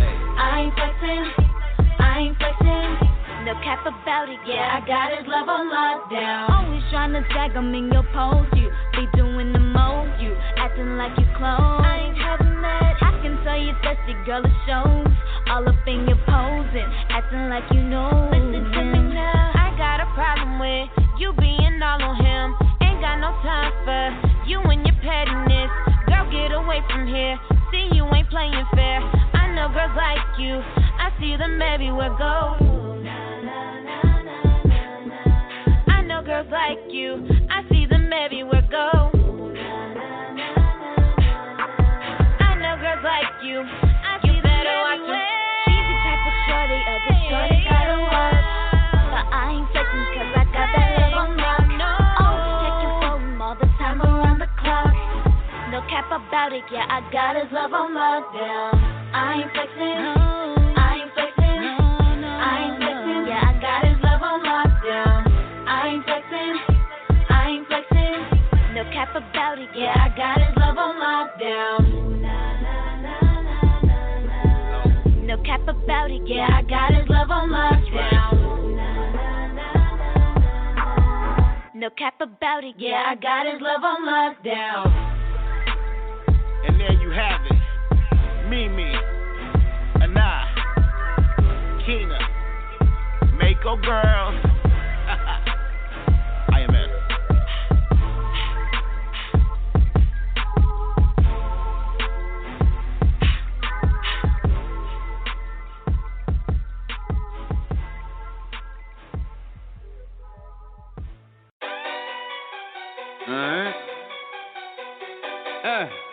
I be like, baby, but you know, look at this over. Hey, look. Stacking them cold, so they can go. Been counting my blessings, pockets on swole. Favor abundant, better act like you know. You gon' know when it's over, them trumpets gon' blow. Send them to me, I ain't running. I was down before the come up. Trust them only turning one up. Hit me down before the sun up. Count my blessings, pockets on swole. Favor abundant, better act like you know. The whole truth is my asset. With them 16s, I'm like ASAP. And them 32s, they get the whole raft. I ain't sin less, I just sin less. Stay blessed up, this is promise. Hands up, I pay homage. Getting grands off of my knowledge. So it's sandstorms in my climate. But he get in it all in any second. I won't even get to spit another sentence. We can all get it, cause we all sinning. But we all can't say we all winning. I ain't fit to be finna for myself. I got a God that called me on the thyself. I got a room in a mansion of nothing else. And my problems ain't about money, it be something else. So I thank the Lord God I'm rolling in it. And my feet won't follow if my soul ain't in it. Can't roll with the punches if the rock ain't with it. Cause he the one that I turn to. Hot man on the menu. So we eating no matter what you've been through. I stay focused on what I'm getting into. That's the very essence of my virtue. Perfect view, sitting on top. Got a fence around me like Fort Knox, so I'm celebrating like the cork popping like John Shaft with the pork chop. I'm a bad mother, gotta watch my mouth. I'm a shining example of what Christ about. And these haters watching wanna take me out. It's just a demon in them, I gotta pray that out like that can them come, so they can them go, and count my blessings, pockets on swole, favor abundant, better act like you know, you gon' know when it's over, them trumpets gon' blow, send them to me, I ain't running, I was down before the come up, trust them all, they turn it one up, hit me down before the sun up, count my blessings, pockets on swole, favor abundant, better act like you know, no bonds on me, no hoes barred. All I know is I know God. I don't do this for your head nod, so please hold your holy plot. Save it all for the last act. That's when Christ left and came right back. I'm all that's left, I got a right to that. Against every eye, they made us light connect, and that's light work. Got that light on me like a night search. Perfect sacrifice, he exerted his full being in my empty life and brought it to life. Got a mindset that my life's a gift. It ain't even my life to give. Still fight cause my worst fears. When he comes back, I get left here. So I'm in this with no remnants. No Jesus peace, no crucifix, no praying hands on my pendant. No diamond face on this image. Just all go with no finish. Seem like all day I pray. God watch over my enemies. Cause it ain't about if they feeling me. Cause they ain't affecting my chemistry. Money driving this industry. But power funding this ministry. Precedence in my legacy. Going in, that's all me. We already gone, that's all me. Waiting on them, that's all me. He just getting all the glory, yay. Stacking them come, so they can them go, and count my blessings, pockets on swole, favor abundant, better act like you know, you gon' know when it's over, them trumpets gon' blow, send them to me, I ain't running, I was down before the come up, trust them all, they turn it one up, hit me down before the sun up, count my blessings, pockets on swole, favor abundant, better act like you know. You have tuned in to another episode of On the Move Unscripted, but this right here is on purpose.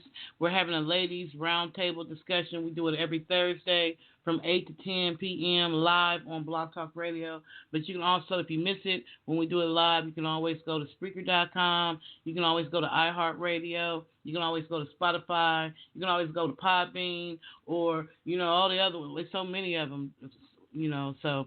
If you miss it, you can always go back. Star Music Radio, it's just so much. So anyway, I'm chilling with my girls today. We just talking about all kind of things. Happy Memorial Weekend. So we understand that the Memorial Weekend is really about celebrating the loss of other people. Like, celebrating. I'm not celebrating, but we celebrate, but I guess we celebrate their life versus their death.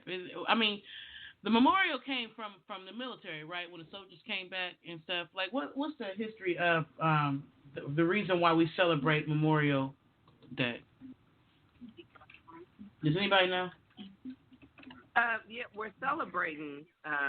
It's not even celebrating. It's keeping in remembrance all the lost soldiers, the soldiers who lost their lives for our country. Right. And a lot of these. That's what I thought. A lot of these boys were drafted, and, a lot of them had to leave at 17, 18, and just never came back home. Mm-hmm. Yeah, okay, that's what I knew it was in remembrance of all those who passed away, and I knew it had something to do with the military. But we also use it now just to celebrate the passing of a loved one, period, right? Because a lot of people, some people, when a person passes away, they don't go through the grieving process easily, or and a lot of it I think has to do with the fact that, for one, we don't understand the reason why we're all here, or we're still trying to find our purpose for being here, and then understanding that funerals and stuff are really for the living and not for, once they pass or whatever. So, because from all these pictures and stuff I see about heaven, it's the bomb diggity over there. Like, we the one over here, like, darn, we still got to do more time. Like, from what I hear from people who have near-death experiences, people who, Bible scholars, and everybody it describes heaven as a beautiful thing, beautiful, peaceful. All the, it's over. It's us still living this, living in hell. They chilling. But people don't understand that, So anyway, Memorial is like celebrating the fact that they were once here. But you just got to know that we are all here for a period of time. Like there is an entrance and an exit for all of us. And then just, try not get stuck in the grieving process. Do you remember, Marie, when our patient passed away? Do you remember how hard that was for us? That was very difficult. That was very difficult. That was so difficult. I tell you, I got kicked out the funeral. Yeah, that was bad. Yeah. That was that's like not we were funny, young. We were young, and we really didn't understand. We had just really started on the whole nursing process, and neither one of us had ever lost a patient before. And I think right. that both of us got very emotionally involved. Like this was our little brother. Like it was. So that was a deep experience. Losing him. And then like you plus remember right, but plus at that time. I wasn't a nurse at that time. I was an aide. So I was with him 7 hours a day, every single day. And then I noticed, he didn't really have any family. He had a sister who had passed young, a mother who had passed young. He was raised by his grandmother. His father passed. Then his grandmother passed. And then it was just him. And he had a cousin or a few friends that he called cousins. I remember because we would have him come to our house on holidays. Like, well, look, you're not going to just sit here, because she was like, Maria, he just needs somebody that's perky. I first walked in this man's house. It was like I was working for a vampire. Like, why are there's no shades open. Just leave it. You don't have to stay. I'll sign your paper. Like, oh, you don't know me. I love talking. I love doing. I be joining. And I'm going to need your help. Get up, get up, get up. So, just to watch him get his inspiration back it was hard for me. It was the first death of a client.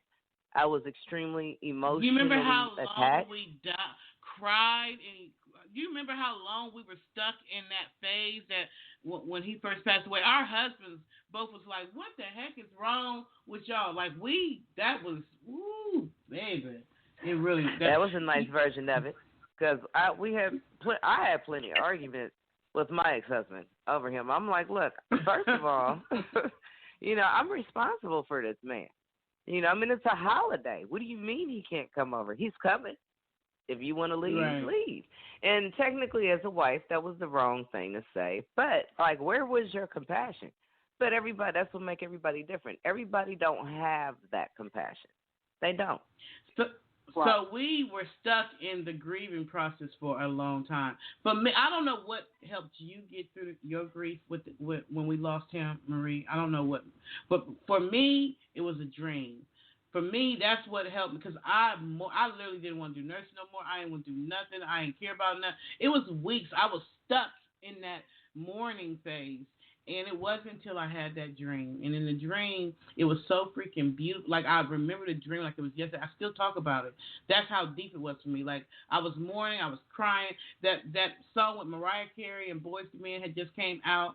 And it was just crazy for me. And I had a dream. And in the dream, I was taken above the clouds into this beautiful, when I say this park was beautiful, when I say the sun was shining beautiful, every flower just had this vibrant color, just like you felt like it was HD, like it was beautiful scenery. I walked up to a park and he walked up to me, and when he walked, mind you, because remember he never walked. He walked up to me. He was looking good. He was looking healthy, buff, like he probably was looking for. He got sick. And he said, Patricia, I'm okay. And he was smiling, that beautiful smile he had. And it was then that I started getting over it. Because I feel like God allowed me to see that so I would know he was okay, because I did not handle that well. And it was after that I was able to get through my grieving process. I think I did it a little bit better with my sister than I did with him. Yeah. So, yeah, that was rough. That was rough for us. I remember we both was that we wasn't about nothing. We could, and like, y'all cooking today. Her husband's like, y'all cooking today. We ain't doing nothing. That I mean, if you give me a chance to grieve, maybe I can move forward. But you argue with me over a man who's sick. I mean, how can you compete with that? How do you win an argument against? I'm not arguing. Argue with yourself. Right. But the thing is, because we're still here, that means we still have a purpose, a mission. There's an assignment on our lives. There's people that we have to meet, places we have to go, things we have to do, people we have to touch. And so we're still here. Everyone, you're still here. If the person who you love passed before you, that means their assignment was over. They completed what they were sent to earth to do. God said, okay, you've done what you got to do. You, however, me, R. Marie, Misty, we still on our path. We still on our path. But that's cool though, because that means that God has chosen us for an assignment, and we're working at. You know what I'm saying? So don't get stuck in the grieving process. That's really what I'm trying to say. Enjoy your Memorial Day, and don't get stuck in your grieving process. Was that a lot? Did I say too much? No, well said. Well said. Yeah, that was. I felt like that was the easiest description of it because it's something that you and I both went through, together. Like, yeah, that was rough. Why is Missy quiet? I'm over here with these babies. I got two of the grandbabies. Yeah, I'm trying to get them. They supposed to be in the sleep, but they in there playing and all that crap. So I'm running back and forth. What are your plans for this weekend? You have, because it's supposed to be nice in Ohio on Saturday, I do believe, in Columbus. I think it's supposed to be. It's probably rain. Is it supposed to rain? I thought it was. That's the 20% chance. They probably. My sister and them probably be cooking out, so they probably be cooking. I'm just gonna eat the side dishes and get, a little bloated on them side dishes. Okay. You cooking, Marie? You doing grilling? Are you grilling? Girl, I have to work. It's Memorial Day for the majority of America. It's a Monday for a nurse. Crazy. I know. I'm like, I can't believe it. But they're doing a lot of little things. They're doing a lot of things for y'all, like they're for people who are the first responders and the nurses and stuff.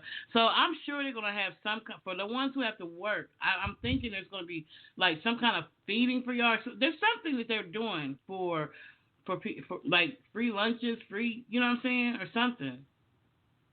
Yeah, Maria, you want me to buy your? I'm gonna buy your lunch. Find out. I'm gonna buy your lunch. Where you want to eat on the weekend?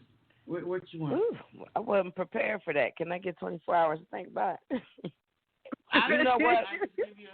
I'll send it to you, and you go where you want to go, because that's the truth.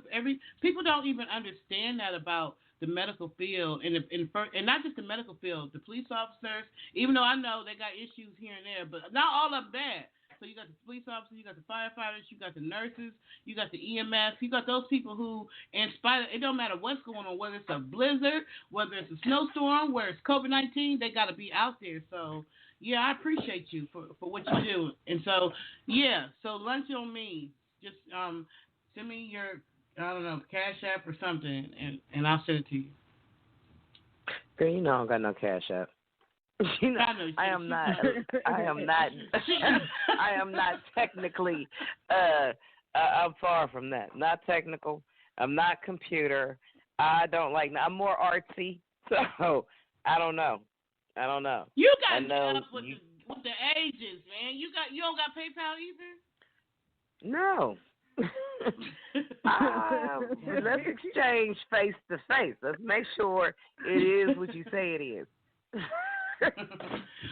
Well, then stop by my house on while you're out. Even if you gotta open your door with one of those handicap some little picker uppers with your glove holding the handicap to pick up it and just reach the. We're off of quarantine on that day, ain't we? They letting us free on that day, aren't they? Aren't we gonna be free? Yeah, we supposed to be. Yeah, I think everything. Yeah, by the 31st, everything will be back open, pretty much. But so you're allowed to come over to my house, and if you're outside or something, like you just can't come in, I guess, or something. Absolutely. I sure will, and I'm gonna ask each client tomorrow, like, hey, I just remember Memorial Day is Monday, and it's normally a family thing.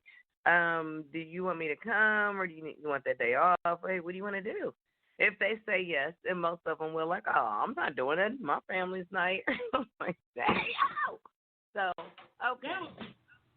You know what? And I think sometimes patients, when in my opinion, for home health, I'm talking strictly for home health right now. When you have a nurse who has to come 7 days a week, 5 days a week, 6 days a week, or whatever, to care for your family member, right? And you know it's about to be a holiday, and you know darn well you know how to change that freaking dressing. You done seen the nurse do it 50 million times. That daggone patient can do it too. At least give the nurse that day off if you don't need her. Be like, you know what? You go ahead and take the day off. Be with your family. Me and my 15 cousins and aunts and grandkids and all the kind of people, we're going to figure out how to change that dressing this day because I've already been instructed on how to do it because it's a teaching thing anyway. It's, home health is about teaching. So you've already been taught. Why you can't do it? Let the nurse enjoy her family. Don't, you know what I'm saying? I'm talking about home health specifically. Yeah. That sounds good. That sounds really nice. Right. It sounds real good, don't it? I know. Honey, they be like, I ain't getting paid for this. Right, that's your. They be like, I ain't the nurse. I ain't getting paid for this. I'm not going to do nothing. And they'll sit and watch you and all that. They won't even lift a hand. Move the patient. Oh, have you ever went into somebody's house, right? And you're like, you know that the patient is about 350 pounds, and the patient can't move. They're paraplegic or whatever. And you got family members that's up in there. JoJo living in the back room. You know what I'm saying? They can help you with them patients. Why they be acting like they don't want to help move their own family member? That's your mama. That's your brother. That's your cousin. I'm coming to help you. So all I ask you to do is get your lazy butt and help me turn them. And 9 times out of 10, they living in the client's house. That's what I'm talking about. And waiting for them to pass away so they can see what's theirs when they leave, when they die. Like, people, you gotta have compassion working in the field. Like, ooh, Jesus. You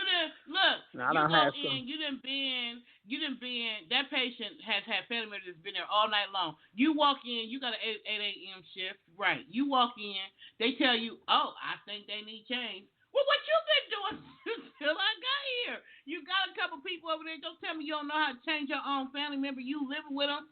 You gonna let them lay like that till I get here?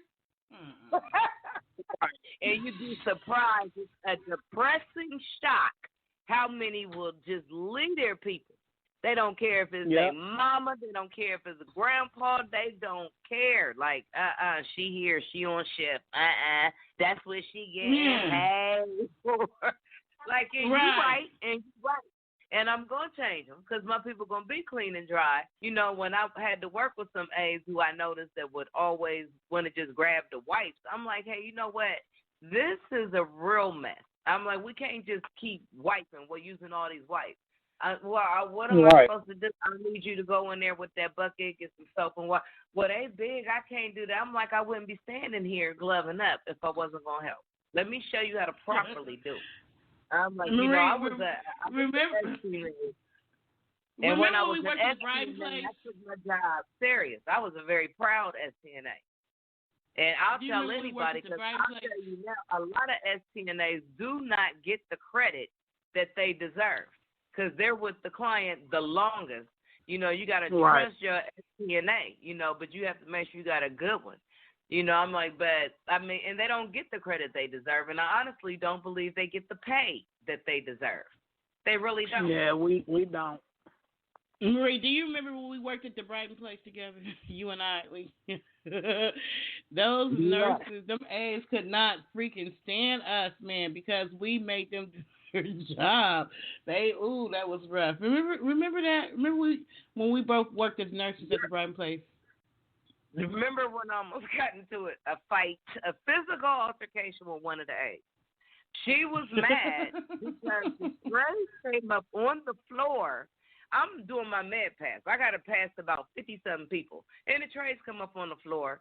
But how dare I interrupt her from watching Jerry Springer? And she told me, like, this is that important. You could put the trays out. I'll be out there when I be out there.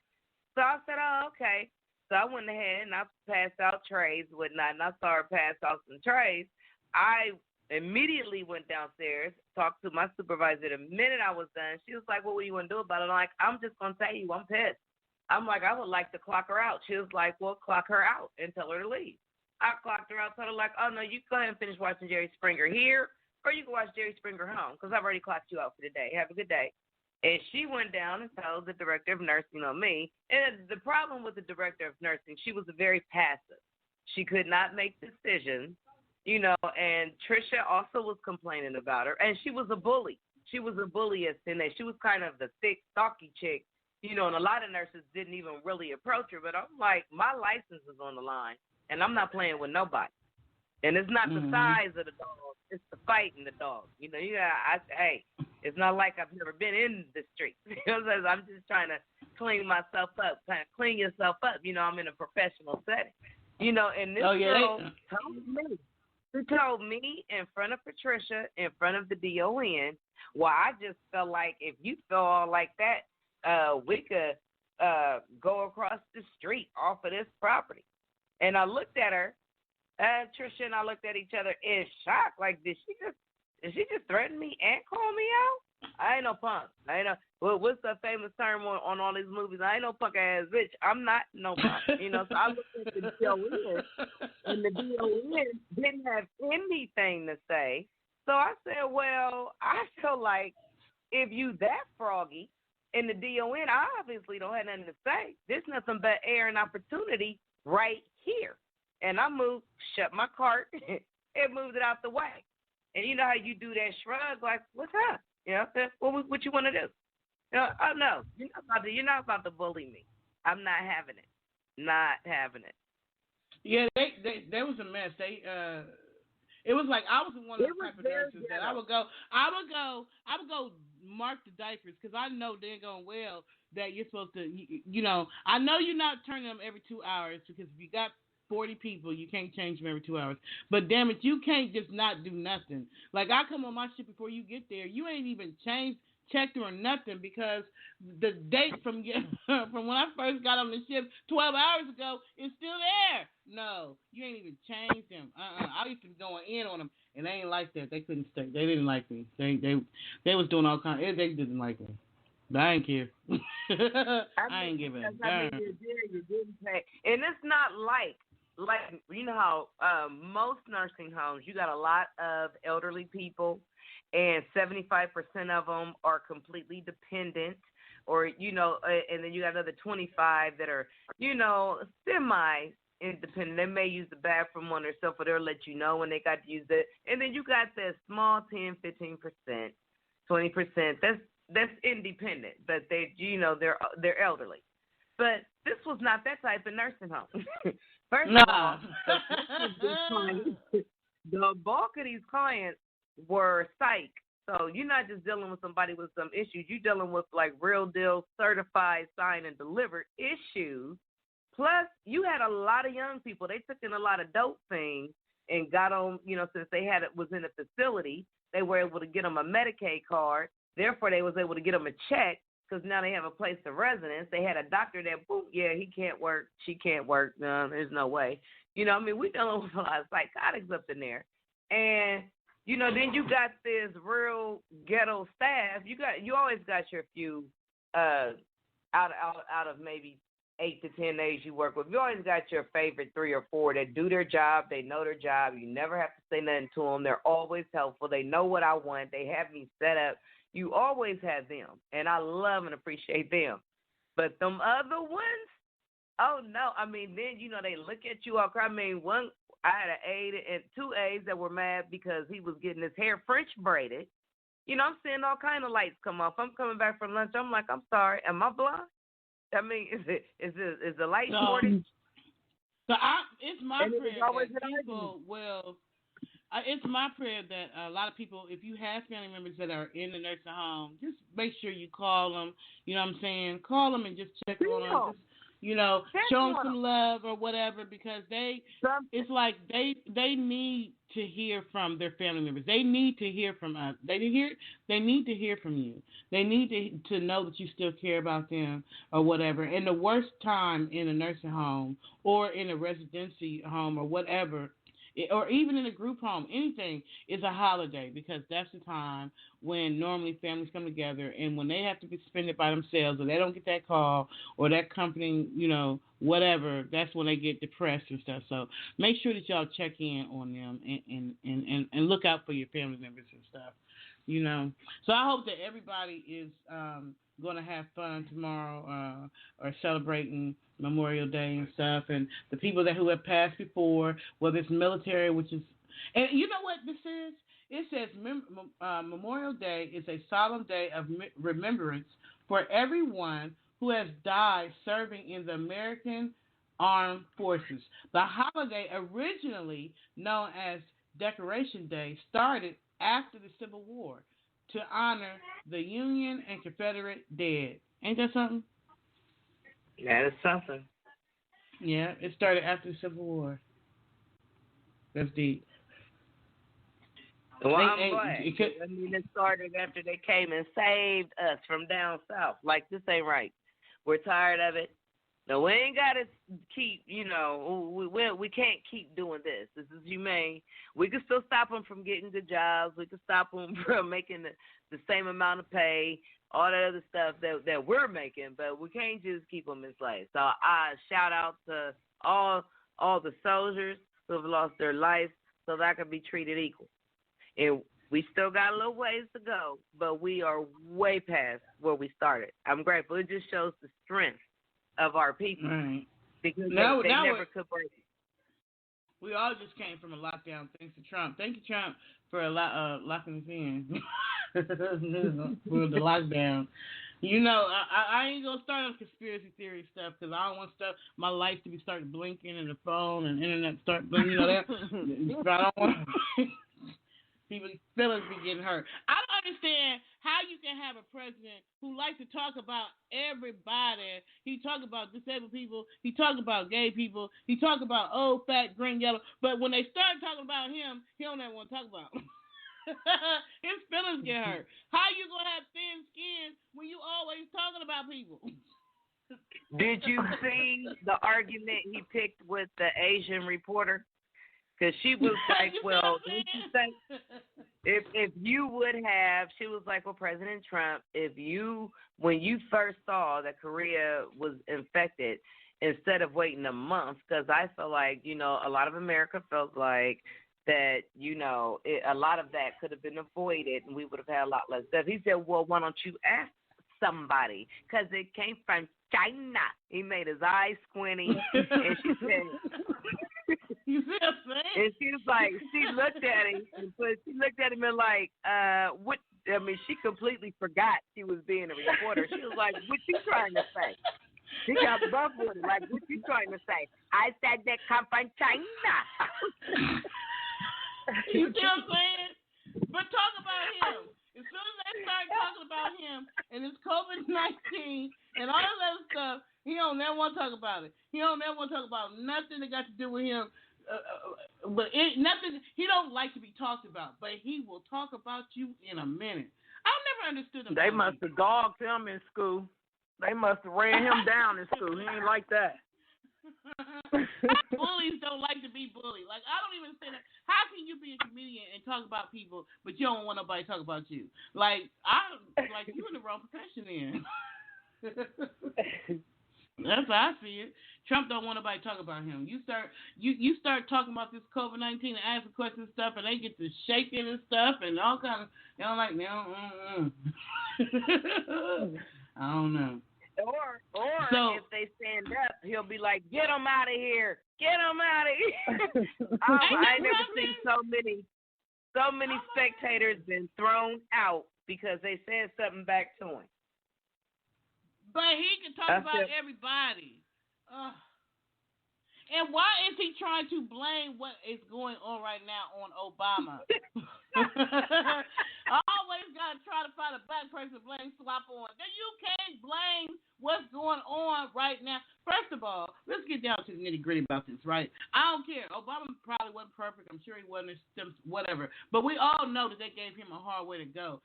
Anything he had, he probably wanted to do, they wasn't going to let him do. They couldn't take the fact that he was an African American president. They blocked everything. But the thing is, how you going to try to blame him for this? How you going to say Obama? You dismantle the pandemic team that he put together. You know what I'm saying? And all the other kind of stuff that he tried to warn people about. You stopped that. You knew this stuff was going on. You ain't saying nothing about it. How?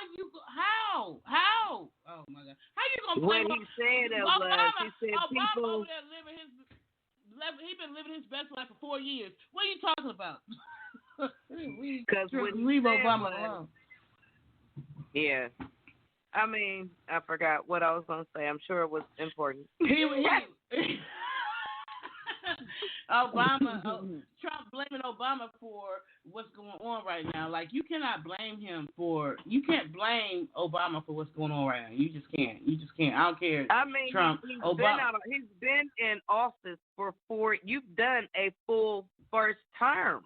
You know, you've done your full term just about. How can you keep blaming somebody that they wouldn't let Hurley do anything?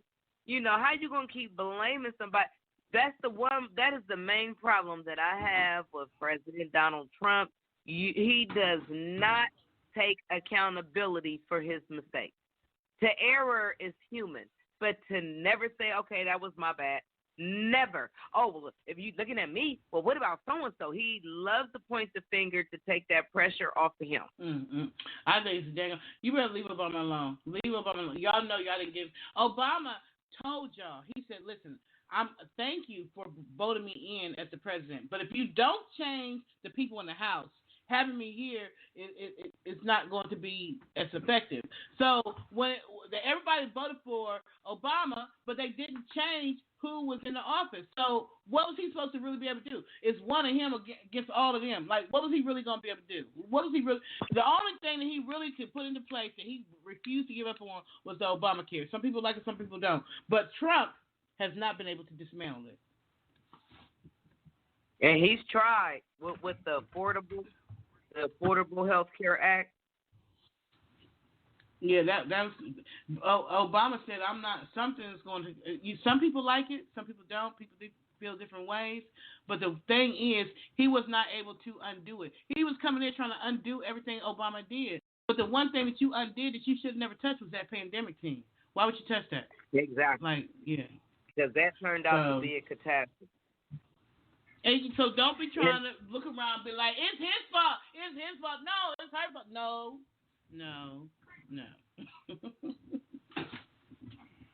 Yeah. So that's what I just want to touch on. Like, he need to stop. Stop trying to blame people and stop talking about people if you thin skin. If you can't take it, don't give it. Don't dish it out. That's basically what I'm saying. And so, to make a correction here, just to make a small correction, Obama actually was not the first African American president. The first African American. That's right. It was John Hanson.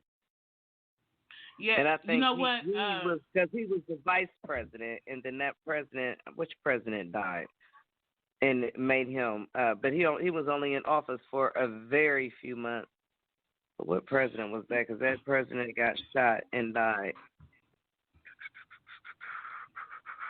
I'm sure about that. And Beyonce, there was like four presidents that were African American. He said Lincoln was. Did Lincoln have some black in him?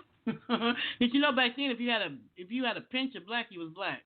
Like if you had like 1% or if you had a very small percentage of African American blood in your stream, you were black. So he said that there was more than. But the only sad part about that, and that could be a topic for another day, is that there are a lot of mixed women that I talk to, like, well, I mean, I'm mixed, or I'm a mud, I'm neither. And I'm like, actually, you're African American, because if you got a drop of black, an ounce of black, you're black. And she said, the only problem is that I'm too dark and my hair is too curly or not fair enough where white people just won't accept me. She said, but you will be, so I get just as much backlash from black women just as much as they do with white women. And that's sad because as black women, we need to quit with the coloration. We saw that last season on Basketball Wives, LA Basketball with Shawnee O'Neal and them, because I love Shawnee's business savvy. She is definitely a boss, but she's nicey.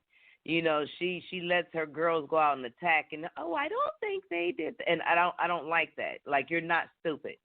If you were stupid, you wouldn't have the business savvy that you got. But your lies. I mean, because what was the newest lady? She was a female football player that just retired. I cannot remember her name.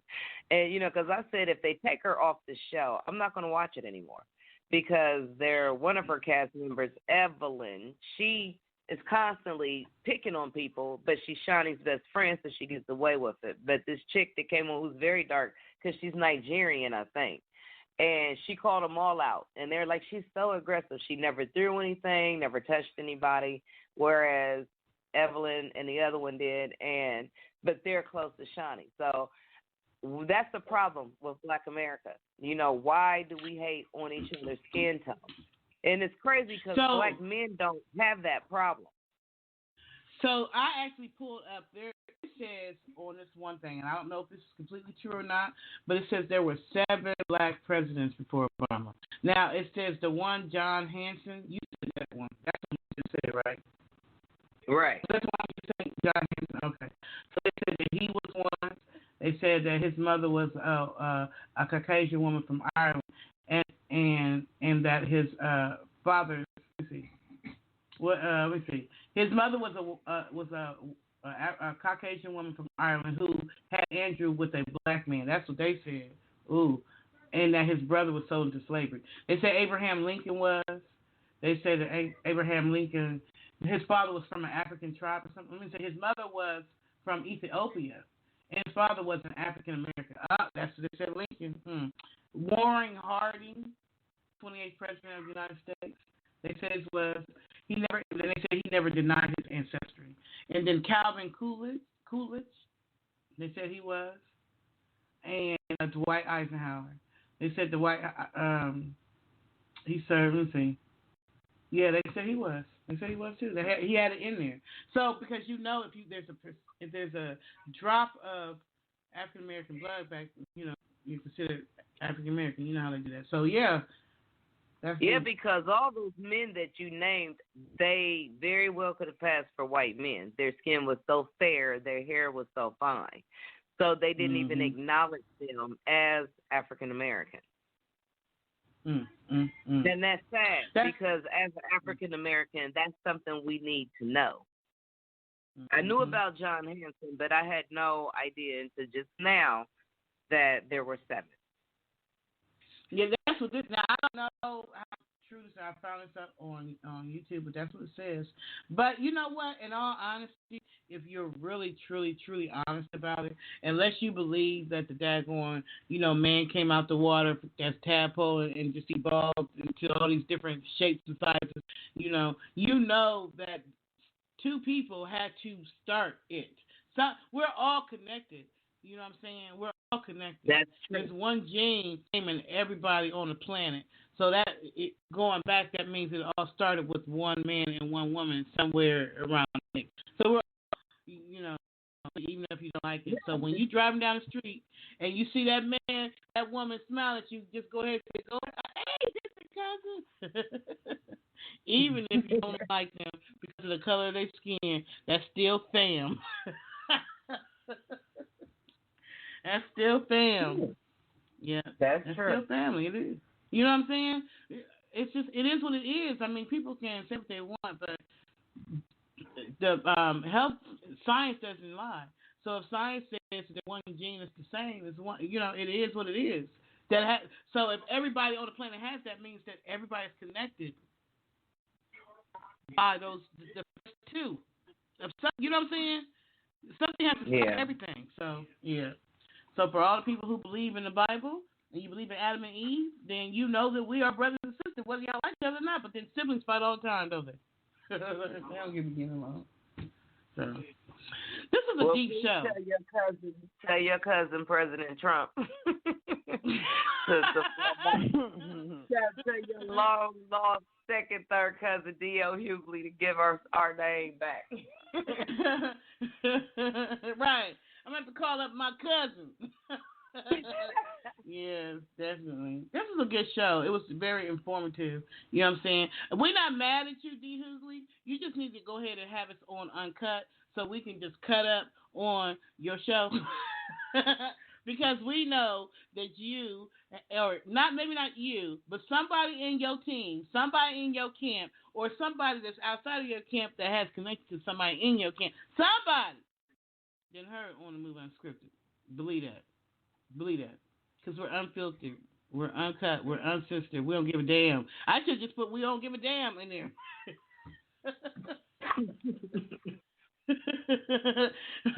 We don't care. So anyway, I hope that y'all have a wonderful, wonderful week. It's been an awesome and amazing 2 hours with my girls. So y'all have a good week, Marie, Misty, Deshaun, Kim, everybody. Y'all have a good and awesome, a wonderful, wonderful, wonderful week, and we will see y'all again next week. Peace and love to y'all. Alrighty, you too. Y'all have a nice Happy weekend. Memorial Day, everybody. Happy Memorial Day. Love y'all. Be safe.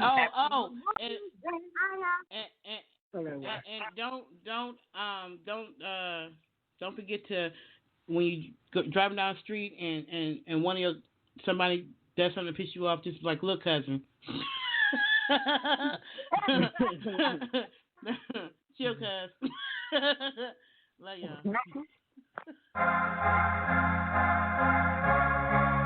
Crazy feed. Music.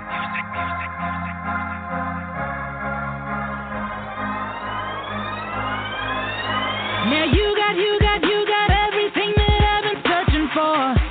All over, look high and low for. Now you're here, I just can't help but give my all. Come here, boy, I need you here, boy.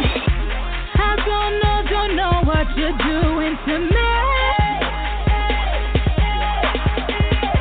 Wrapped up in your trance, my head's gone in a daze. Baby, you're the one that I love. Baby, you're the one that I love. Yeah, you're all I need. Footsteps so strong, they can never come between us. Yeah, you're all I need. You're my only.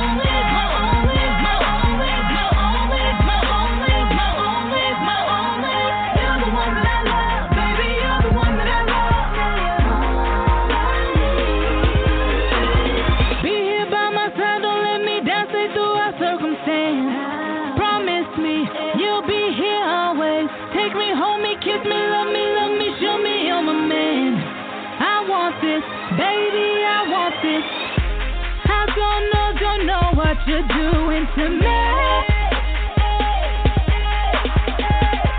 Wrapped up in your trance, my head's gone in a daze. Baby, you're the one that I love. Baby, you're the one that I love. Yeah, you're all I need. Footsteps so strong, they can never come between us. Yeah, you're all I need. You're my only.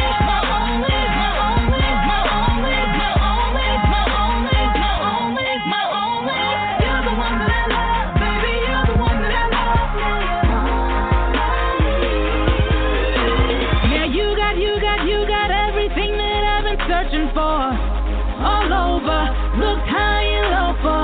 Now you're here, I just can't help but give my all. Come here, boy, I need you near, boy. Baby, you're the one that I love.